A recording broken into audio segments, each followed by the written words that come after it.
ত্রয়োদশ জাতীয় সংসদ নির্বাচন এবং গণভোট আজকে অনুষ্ঠিত হতে যাচ্ছে।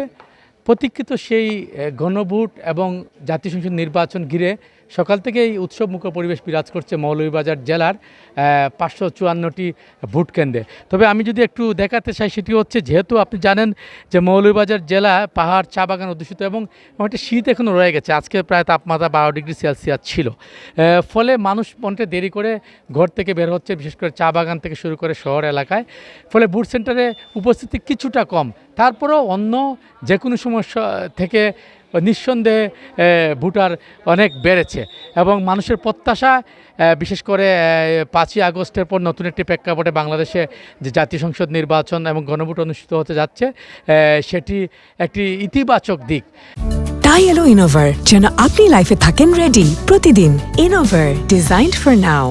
এবং আমি বিভিন্ন সেন্টার ঘুরে দেখেছি মৌলভীবাজার জেলার বিভিন্ন সেন্টার। বর্তমানে আমি আছি চায়ের রাজধানী খ্যাত শ্রীমঙ্গলে একটি সেন্টারে। তো আপনি দেখতে পাচ্ছেন আমার পিছনটাতে যে প্রচুর নারী ভোটার, এবং আমরা লক্ষ্য করেছি প্রায় প্রতিটি জায়গায় নারী ভোটারদের উপস্থিতি লক্ষণীয়। এবার মৌলভীবাজার জেলার 4টি আসনে 24 জন প্রার্থী প্রতিদ্বন্দ্বিতা করছেন এবং প্রায় 14,00,000 উপরে ভোটার আছেন। ফলে তারা দিনব্যাপী তাদের ভোটাধিকার প্রয়োগ করবেন।